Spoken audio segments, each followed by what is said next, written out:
I'm Dr. K.K. Agarwal, President Heart Care Foundation of India. Let's go back to our subject. Our guest today is, we have with us Dr. Vishal Kaura Agarwal at BL Kapoor Hospital and Max Smart Hospital in the city of Delhi. She did her MBBS from Patiala Medical College. She did her MD in medicine from Amritsar. Then she did fellowship in rheumatology at Indian Spinal Injury Center and super specialty from Royal College of Physicians in London. So we, of course, when we are talking to a rheumatologist, we'll talk about basic rheumatologists. Vishal, my first question is that when there was a term called rheumatology department, it has been renamed. What is the new name? Something related to musculoskeletal. Musculoskeletal medicine. Musculoskeletal medicine. How is it different from orthopedics? Orthopedics. Because that is also muscular, that is also skeletal. They also do bone, they also do muscle surgery, they also do muscle tumors. Exactly. So rheumatology is a branch of medicine. So it's a super specialty of medicine which deals with the musculoskeletal diseases and autoimmune diseases. Rather systemic autoimmune diseases which have some musculoskeletal manifestations. So rheumatologist is an internist who is taken more training in dealing with autoimmune diseases. So if I have to go back to, so from a GP perspective, or from a common man perspective, if I have to find out some basic tips from a distance, that say for example, we say after the age of 40, first attack of acidity is heart attack. Okay. After the age of 40, first attack of asthma is heart attack. So we have some signals for that. So similarly, in musculoskeletal systemic diseases, whether autoimmune or not, are there some markers? Can we identify 4, 5 or 6 markers for people from a GP from that he knows, oh, I'm missing something. Why I'm talking about it? Because this was not taught to people like us in great detail. That probably rheumatology was, musculoskeletal department was not there. All were internists. So therefore, we ended up in learning later after passing our MBBS. Do we find any? So for musculoskeletal diseases, I would say if any musculoskeletal problem related to joint, bone, muscles, ligaments is persistent, then we should approach a rheumatologist. But the most important thing are the inflammatory diseases which need to be recognized and handled as early as possible. So the markers which you asked me would be for, let us say for an inflammatory disease, a back pain. In a young boy, there is inflammatory back pain, which comes up, which is maximum at night or early in the morning with prolonged stiffness, but on walking about and exercising, it improves. So or rest worsens it and exercise improves it. This is one indication that it can be an inflammatory disease. So if I take one marker is that any stiffness, any joint in the body, prolonged stiffness, any joint in the body, and if you find that it worsens on rest, improves on exercise, indicates some inflammation. It's an emergency. It is.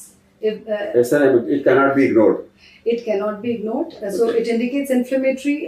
So that is one. So in terms of a joint or a musculoskeletal system, anything, if you are disturbed with anything which worsens on rest, because supposed to be, normally what happens is fracture. If you get fracture, if you get trauma, the answer is rest. Yeah. The answer is rest. Here rest is the enemy. Therefore, if rest is the enemy, it's a medical legal emergency. Exactly. The patient does not want to rest, doesn't want to lie down. He says walking about helps. So he prefers walking about or moving about. So it is unlike chikungunya where rest helps. Yeah. So chikungunya is not it is also a musculoskeletal, but it is not inflammatory. It's an acute viral induced inflammatory. So another thing is that, say for example now in chikungunya we say fever with skin and joint involvement is chikungunya, but without fever, if the skin, joint, kidney, if any two are present, it's not immune. Yeah. So no, fever is of course a marker that. Let's say no fever. If a person has a skin, joint, and kidney, so there is the involvement of skin, some rash or something. There is some involvement of joint and some involvement of kidney. It's not immune. It is an autoimmune. It may be viral induced even, like hepatitis B, C, but it is autoimmune. It's an autoimmune. All types of autoimmune. Even chikungunya is an autoimmune. Yeah. Because It's viral chikungunya induced, is a viral induced, and therefore steroids are given to that. So skin, joint, kidney. So if I have to tell my GP, he has to remember two things: skin, joint, kidney. Two things. Send it to rheumatologist. Or if he finds that he has any joint swollen, and mobility is also, if he finds any joint red, swollen and difficult to move, and then he will go to another orthopedician. He won't come to you. So therefore, let the orthopedician send it to you. But I cannot tell that with a swollen joint, don't go to orthopedician. No, there are, if there's oligoarthritis, if we find three single joint involvement, I'll like to send it to an orthopedician. Or maybe a medicine person, it's but an emergency. If it is 2 to 5 joint involvement, multiple joint involvement, yes, it may be a systemic disease. Right. But if it is linking it to a systemic disease, then it is not a surgical problem. It is not. It's so if there is a fever, if there is a systemic manifestation, lethargy, not feeling well, then probably he's suffering from a medical illness. Exactly. Medical illness, it has to go to a particular physician, to a with that. So therefore, I have divided your complete musculoskeletal system and autoimmune disorders into a systemic disease. So systemic autoimmune disease. So no, I am not using the word autoimmune. Okay. Systemic disease, anything related to muscle and joint which looks like systemic, or there is a skin, joint, kidney, or it improves on exercise, then they need to be shown to a rheumatologist. A good physician who understands rheumatology or to a rheumatologist. Right. Good. Because I can't say that. Yeah, physicians, they understand. Rather, orthopedicians also in our hospitals, they understand that this is not my area. So directly the patient comes to the rheumatologist. So when it comes to joint, we have different terminologies and different diseases. Okay. I'm not going into monoarthritis, polyoligo, or polyarthritis, because that most of people understand it. So I'll straight away come back to when we talk about, say, a few conditions. One is rheumatoid arthritis. Okay. Now we call them as inflammatory polyarthritis or rheumatoid. I call it as a Dimak Lagna versus Jung Lagna. So that's nice. That's a word I use to the patients. We call it a storm inside. जंग लगना, दिमक लगना, सबको समझता है. जंग लग गया है, कोई बात नहीं. दिमक लग गई है, emergency. Yeah. It is destructive. Okay, with that. And then we come back to, we used to call a condition called ANSPON, ankylosing spondylitis, bamboo spine. That is the wider term is spondyloarthritis. Spondyloarthritis, yes. And now we call them as inflammatory spinal arthropathy. If it is related to only spine but peripheral joint, then it is inflammatory polyarthritis. And then you have a inflammatory polyarthritis peripheral joint. Yeah, that is, we call it undifferentiated. It's a mix of them. So just try to differentiate them a little bit more detail. First of all, rheumatoid. Right. That is the commonest arthritis we find, and here in India we find it's almost 7.75 to 1% prevalence is there. No, it's a young female. And young, and so, of course peak is in the fourth to sixth decade. So 40 to 60 years. The peak time. Okay. But it increases in prevalence with age. Okay. Well, I normally see most of them 20 to 40. Yeah, that is there as a peak. It is there from 20 to 70. Okay, so young, incidence I still say young age. To middle-aged women. 2 to 3 is to 1 is the ratio. Female are affected 2 to 3 times more than men. And it is a very heterogeneous disease. Of course, the classical markers, classical presentation is with wrist and small joints of hands. But it can affect, any of the synovial joints. So, if at all a female comes to you with these small joint of hands involvement, laterally symmetrical, the indicator is. I normally tell my GPs whenever I discuss with them on rheumatoid is that a female will come back. Okay. दरवाजा नहीं खुलता इस moment, ठीक है, आटा नहीं गूंथता, Caps. कपड़े नहीं धोए जाते और लोगों से हाथ मिलाते हुए डर लगता है. Specifically, Yeah. warm shake hand, not warm shake hand where you press. You press it. So therefore, it will always be painful. So can this be a marker for a GP that absence of this pain rules out moderate to severe rheumatoid arthritis? Yeah, in the beginning it can. Similarly, you do it on the leg. You press it, there will be no pain. Yeah, one screening test what Dr. Malviya taught us. He did it many years back, and when he was doing some studies in the population, they have this MCP squeeze. This is what I'm talking about. MCP squeeze is one screening test. If you find that this is tender, No, this is then what I just- like. When we shake Yeah, hands, see, exactly. when we shake hands, it is. you do the This is MCP what the squeeze. This is MCP squeeze. Exactly. And if this is absent, either the disease is controlled or the patient doesn't have a disease. Yeah, So more or less. if it Most is. of them will invariably will have a pain here. Similarly, you can In the compress the midfoot tarsals, just, yeah. midfoot tarsals, and the pain will be there. So this is basically, if it is bilateral, Yeah. you know you are suffering from a. It is a very So good this is a screening. very good screening test, and which True. is for a GP it becomes very effective. Very, very good. Very effective as a screening test. Now, so inflammatory arthritis, when we talk about rheumatoid, in a rheumatoid arthritis, you do a MCP squeeze, you just shake hand and squeeze, and if there is a pain, and the pain is not pain will be visible. Pain will be visible on the face. You don't have to look for it. Just look at the face, and the patient becomes like, he screams like pain. You know you are dealing with the inflammatory metacarpal arthritis, which is rheumatoid arthritis. It's a medical emergency. Now, you diagnose immediately. You say suspected rheumatoid arthritis, and then I have two options: ESR. So I go for I have option of ESR, CRP, platelet count, rheumatoid factor, and anti-CCP antibodies. How do I? So All if- of them, one of them. yeah, we begin with the hemogram and ESR, So in hemogram, I'll get a platelet count and an ESR. and TLC may be raised and hemoglobin may be TLC low. may be raised. That will be There'll sign be of chronic anemia, inflammation. inflammation. Anemia of chronic inflammation. But if I have a high ESR, that will tell me Goes in activity. favor of Activity. inflammatory. CRP may be positive, more than 6. So I have to do CRP and not HSCRP. Yeah, not Okay? HSCRP. And then if I do a rheumatoid factor, it may be. positive, may not be If it positive. is negative, I'm worried. Yeah. So If then it I'm- is negative, then I'm worried. then we get Then I'm worried. It may be a serious type of a rheumatoid arthritis. So negative. yeah. So we get the next anti-CCP done. anti-CCP done. But if that is negative, then again, then the problem comes. Then it is more of, it is seronegative, we say, but seronegative is, it can be anything. With time, it can progress to any of the connective tissue diseases. So that needs more, keen So follow-up. therefore, if I get a screening test positive, I'm dealing with the autoimmune disorder. I'm dealing with an autoimmune disorder, whether it is seropositive or seronegative. A seronegative does not mean the patient is normal. Seronegative, it is a different categories of. Earlier we used to call them as seronegative arthritis. Now there are different terminologies used. We'll come back to So that. maybe a gentle No. one. Now, when I say patient has a now inflammatory polyarthritis or has a rheumatoid arthritis, then I need to decide acute, subacute, or chronic. What is that number?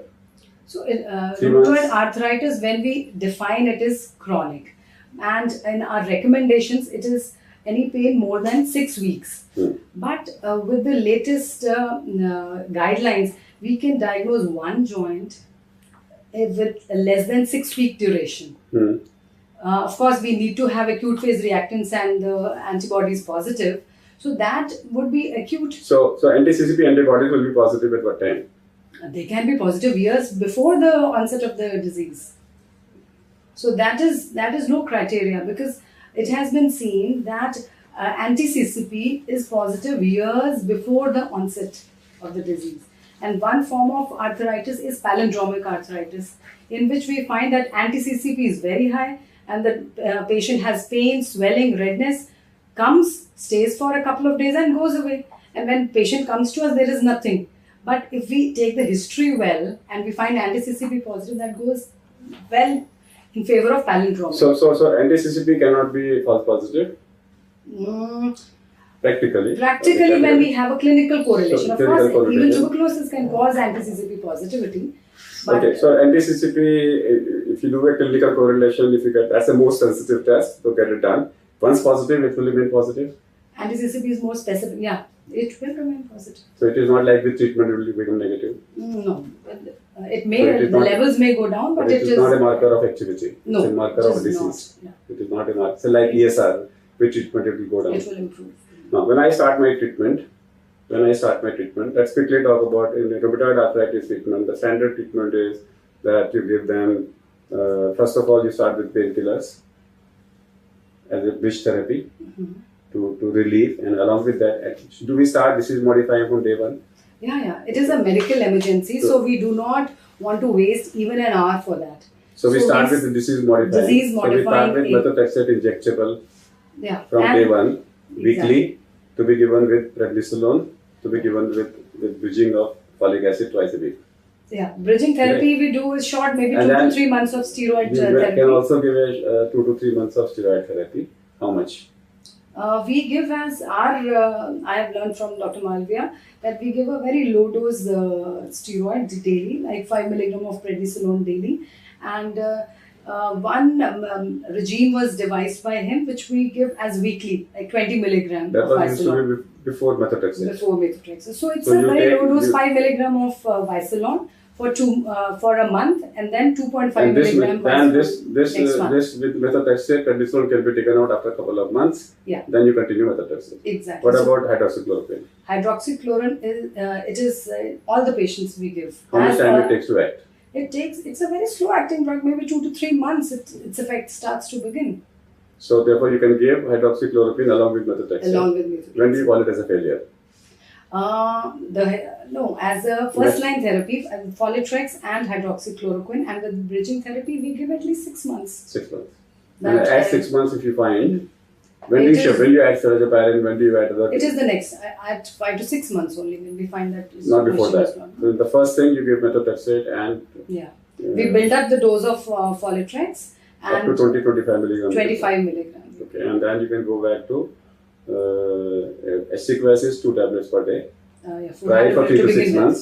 Try to 6 months. If it fails, then you have choices. Now you have choices about other medicines which you Then can use. when we add, there are other DMARDs also, like we have Salazopirin and we have leflunomide also.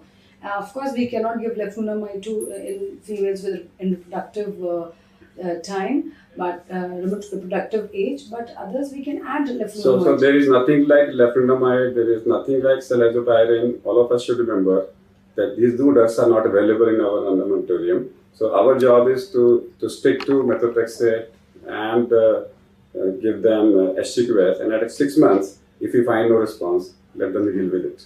Let's not take the headache of knowing other DMRTs. That's their job, let them do it.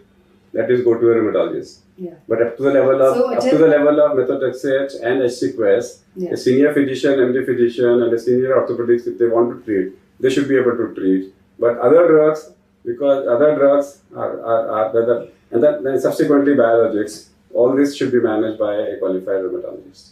But I would like to add that building up the dose of Folitrex and at least one consultation should be done by a rheumatologist, and then of May or may not happen. May or may It not may or happen. may not May or happen, may but not that happen. is- We don't want to say Yeah. advisable. It is It's advisable. advisable to consult a rheumatologist because there will be senior physicians who are practicing rheumatology for a long, and there will be orthopedicians who are practicing rheumatology like services for a long. And if they are confident enough to manage, it's fine. But going back to the second step and third step, I think there should be a limit. They should go back to rheumatology because we don't have enough rheumatologists in the country to take care of 1% of the population. So therefore, Yeah, we need to have more. give it to the people. Now, little bit quickly about biologics. They are costly.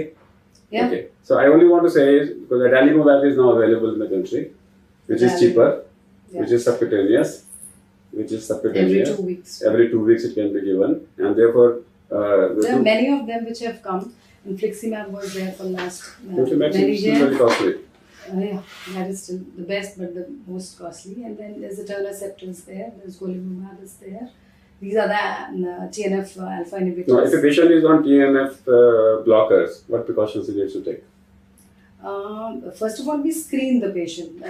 We have ruled out tuberculosis. We Yeah. have Then done it Hep is, B, Hep C, HIV, all are negative.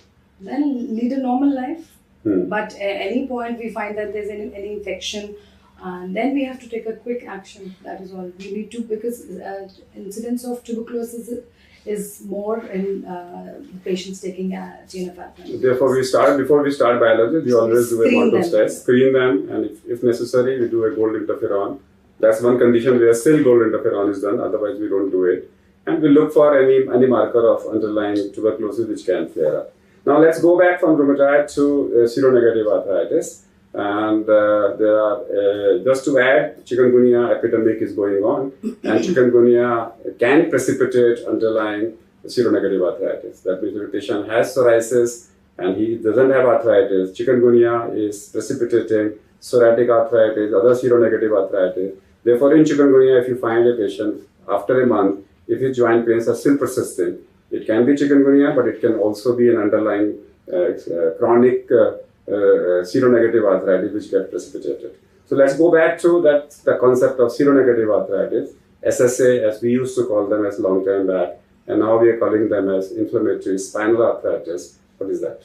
Or inflammatory polyarthritis, peripheral arthritis, all of these conditions. And as broadly we say as spondyloarthritis. Spondyloarthritis. Because this group of diseases may affect the spine. So it has 5 varieties. One is ankylosing spondylitis, which affects the spine. And of course there may be peripheral involvement also. Then there is reactive arthritis because of the gastrointestinal and urinary infection. The body reacts by showing there is polyarthritis. Then there is psoriatic arthritis related with psoriasis, and then there is IBD, bowel disease related arthritis. And 5th one is undifferentiated arthritis. When we cannot put any arthritis into these categories, then we diagnose that as undifferentiated arthritis. So let's go back. Psoriatic is common in India. So everybody should remember that, ask the patient if he has arthritis, are you going to a skin doctor or not? They may not tell you. And if you don't want to talk about a skin doctor, always tell them, are you taking some homeopathic treatment? Because most of the psoriatic patients go to a homeopath to get treatment and they won't tell you. And they may be having psoriasis somewhere, they may be able to tell you. So ask them, are you going specifically to a homeopathic doctor? And they may be having an arthritis, a psoriatic arthritis. Inflammatory bowel disease, whether it is ulcerative colitis or Crohn's, you should be able to get. Patient will always be on treatment, will be in active disease, you should be on other treatment also, and you should be able to diagnose with them. In reactive arthropathy, yes, it's a tricky situation. When you have a GI or a UTI, Batchers, Reuters, all used to come into this.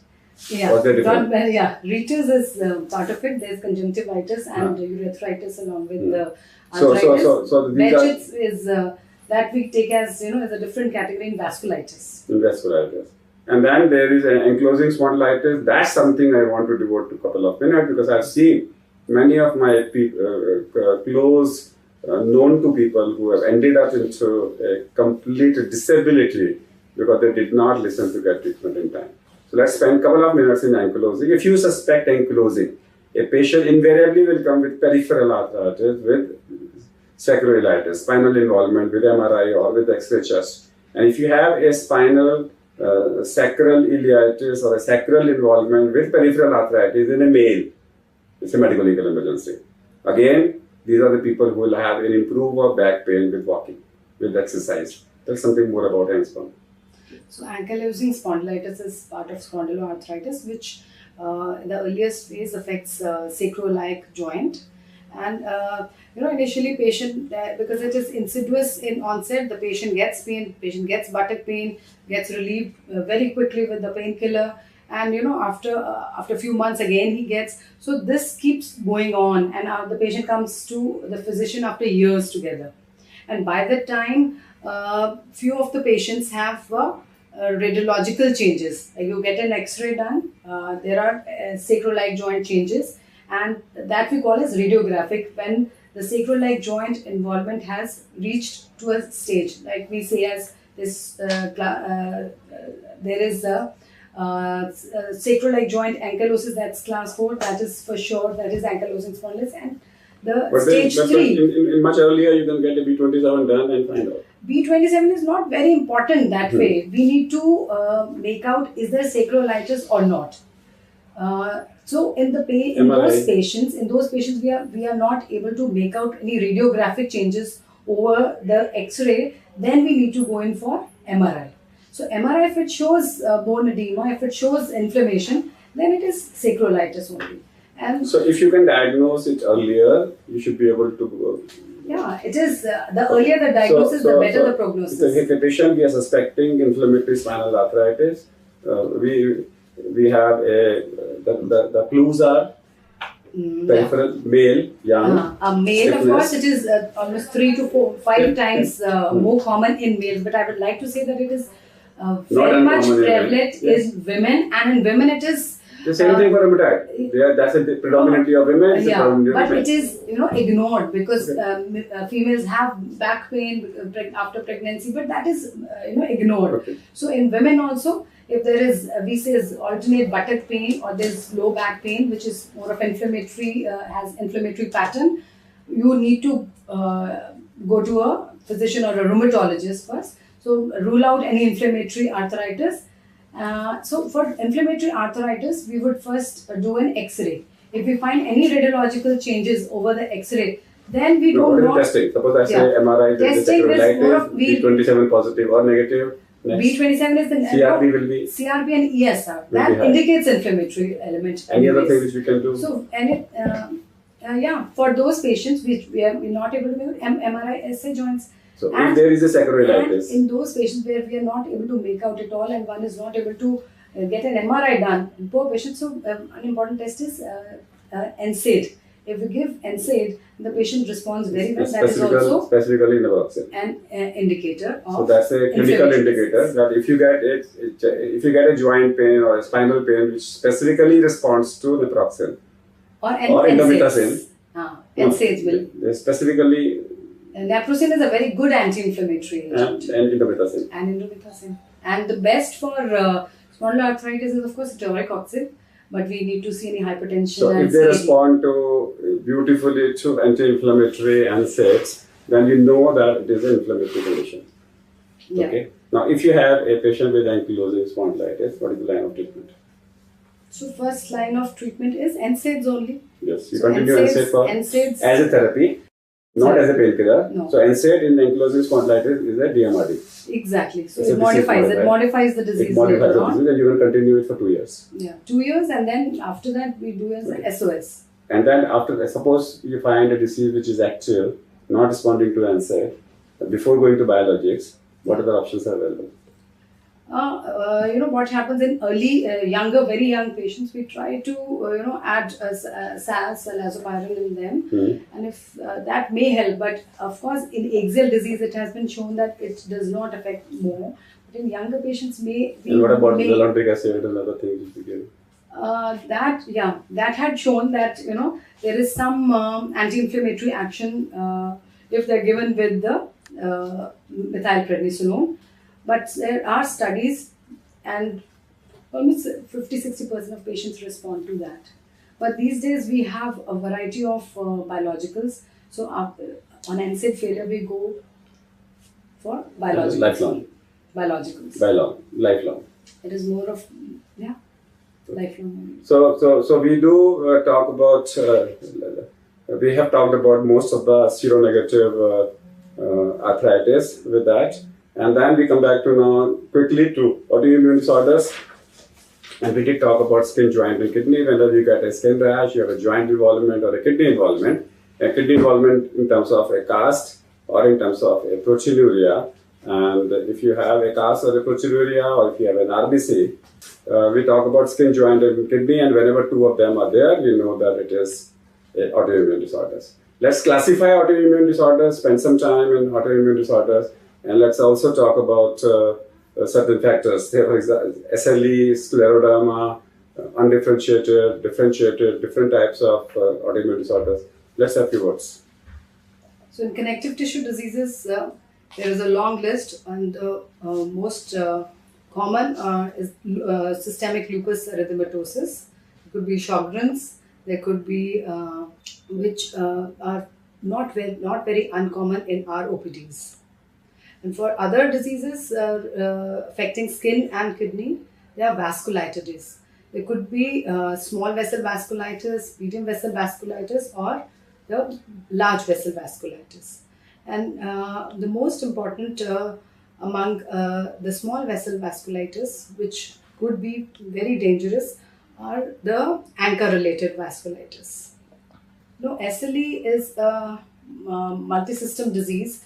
Any patient who comes with the musculoskeletal affection like joint swelling, joint pain, generalized body pain, there may be skin rashes. One most common rash which we find is photosensitive malar rash, or there could be various variety of rashes over the body with hematological involvement. There could be anemia, hemolytic anemia, there could be... I'm looking for tips. These are all your disorders. I'm looking for tips. So the tips we have learned today is squeezing test. You have tablet, you squeeze, pain, look for rheumatoid arthritis. That's So one. for lupus... So we have talked about rheumatoid factor, may be positive, may be negative, but CCP antibodies are important. That's a clip. Third clip we have talked about is if you have a heel pain, any pain of joint pain which improves on exercise, don't ignore it. Heel pain, chest pain, unexplained, and a young person, again pains improves on exercise, don't ignore them. Similarly, we need some more tips in Hashimoto's, because Hashimoto's is very common in India as an autoimmune disorder. Things of SLE. So important thing just to screen if you want to pick up, the features which indicate connective tissue diseases are, of course, skin, joint, Raynaud's. Raynaud's skin, is joint, Raynaud's, yes. very important to For ask. me, it's the skin. Yeah, skin, the joint involvement, the swelling and pain, and Raynaud's. You need to ask. And of course, very important is mucosal involvement. So whenever there is a Raynaud's phenomena, mucosal involvement. So skin and mucosa. So I'll say skin and mucosa. In joint, 1, 2, 3 or 4 joint involvement. It could be one or it could be multiple. 1, 2, 3 or 4. Yeah. Poly, yes, but then poly you will start thinking of other things also. And then there will be a Raynaud's phenomena, unilateral or bilateral. Of course, if it is unilateral, you also start looking for a local disorder. And then there is a mucosal involvement. And if their urine shows a pus cell or a cast, get concerned if the urine shows RBC cast or a cast or a pus cells or albumin, proteinuria, get concerned with that. Now, in thyroid, because we get a lot of thyroiditis, I see a lot of, I don't know how many of you get. There is we see a lot of thyroiditis, and I do only one thing, is ESR. Okay. And if I see ESR is more than 100, and if I see this is painful thyroiditis, otherwise I do a TMA TRC if they are positive. So these are my two criteria. Whenever I suspect, and if my suspicion criteria is do a T3, T4, TSH, and if you are confused with hypo or hyper, it is thyroiditis. Yeah. That means TSH is also low, T3 is also low. Then it is. TSH shows you hyper, T3 low shows you hypo. You said this is hypo or hyper, it is thyroiditis. That's a critical tip we follow. And then thyroiditis, whenever there is a thyroiditis, always look for a underlying systemic, that they may be having an underlying systemic. They may be associated, not to me. No. PU as a diagnosis of. But I would like to add to the indicators, clinical indicators, dryness. Dryness of eye is very important. Females coming with generalized body aches and pains and fatigue. So ask, because it may lead you to detect Sjogren's. So Sjogren is a later part of the disease, but then dryness of eyes, and you'll find a lot of people, they will say this dryness is because of computer, it may not be. Don't link it to the computer, and there will be people all the 2 hours they are using eye drops to take away their dryness. Dryness may be a marker of autoimmune disorder all the time, and that dryness should not be ignored. If there is a dryness, what to do apart from putting in the... So we look for other markers, of course. We look for any markers. No, if I just want to take systematic, suppose that dryness is so common. If it is non-autoimmune dryness, because of the computer, I'm just trying to say, because how to treat dryness apart from the teardrops? There are some cholinergic agents. We have Pilomax we have that we can use. But if we try it for 15 days, or if it helps, we can use it. Okay. So apart from dryness, we come back to, is PUO a differential diagnosis of autoimmune? Yeah. One. Which, how? Right. What level we go for? So when we find there are some other markers, like if you find that there are some leads to these connective tissue diseases, then of course there is no point prolonging it. But if we find that there are no clues and the acute phase markers are very high, and you find on extensive investigation some lung lesions or maybe some renal involvement, then it could lead to So vasculitis. So vasculitis will come into differential diagnosis of PUO. So let me go back to more clips, more clues to the GPS. When I talk about acute phase reactants, best is ESR. So remember that many technicians, what they do is to save time, they do it for 15 minutes, multiply it by 4, and that's wrong. That's criminal activity on the part of them to do that. 1 hour Vestagen ESR, and it is a prognostic and it is a marker of acute phase reaction. Second is CRP. CRP, quantitative CRP. Obviously, CRP positive means more than 6. Less than 6 is a high sensitivity CRP. So CRP will always be more than 6. That's a screening test. You can do it for 8 rupees.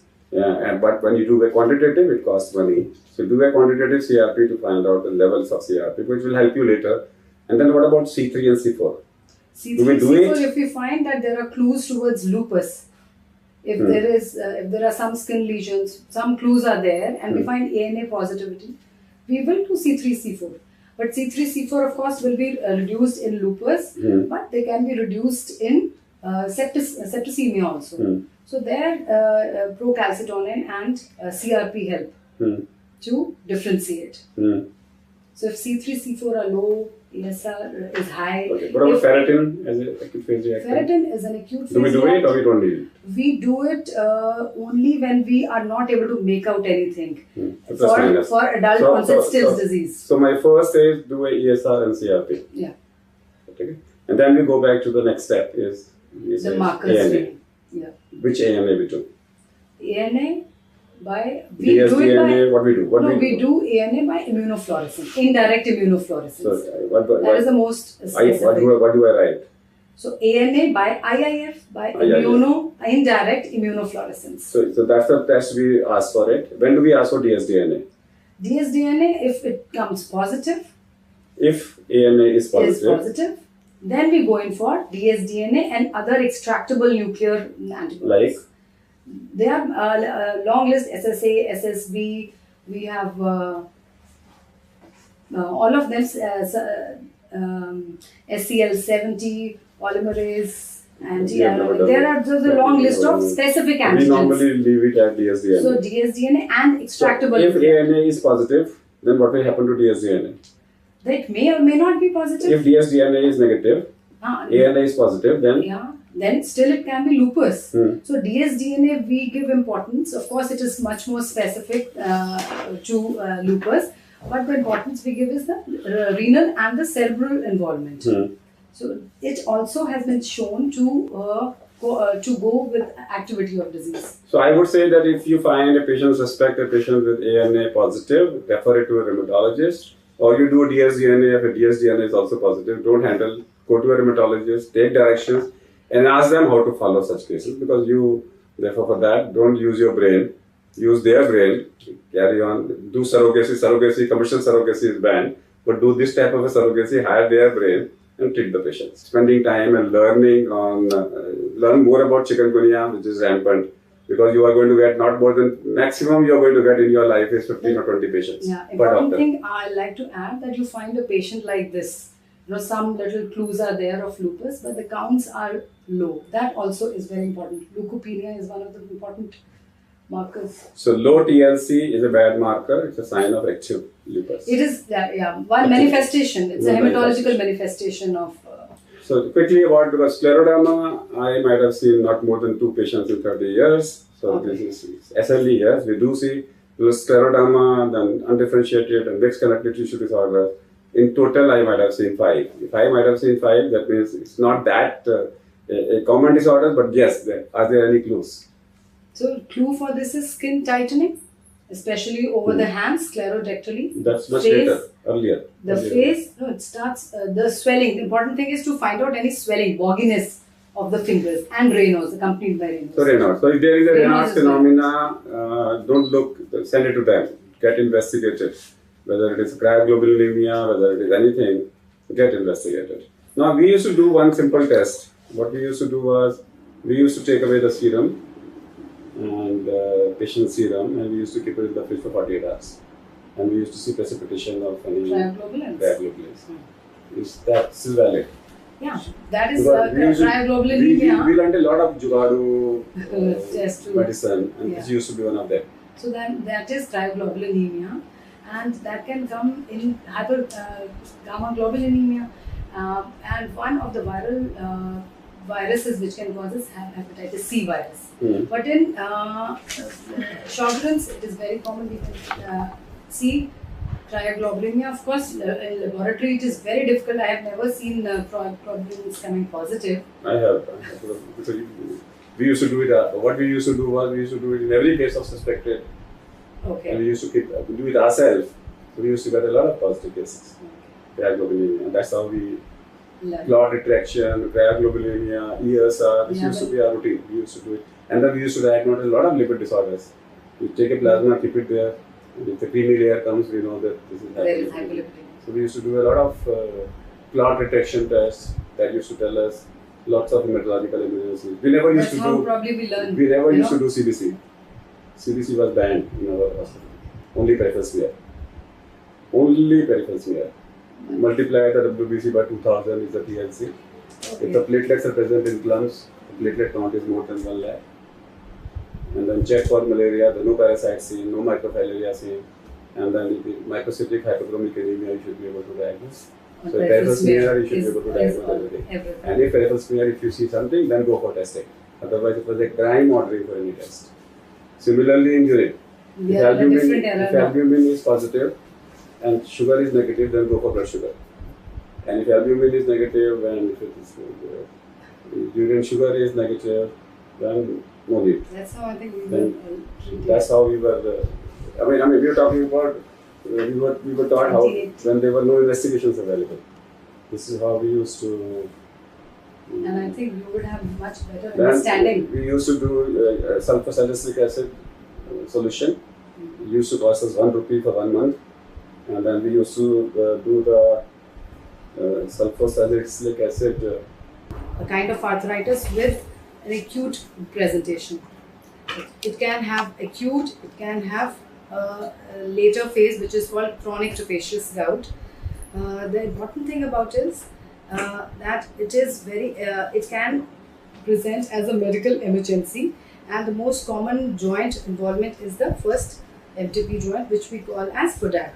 So this is a very clear-cut presentation, and the treatment is NSAIDs from the very beginning, and later on we can add drugs to reduce uric acid.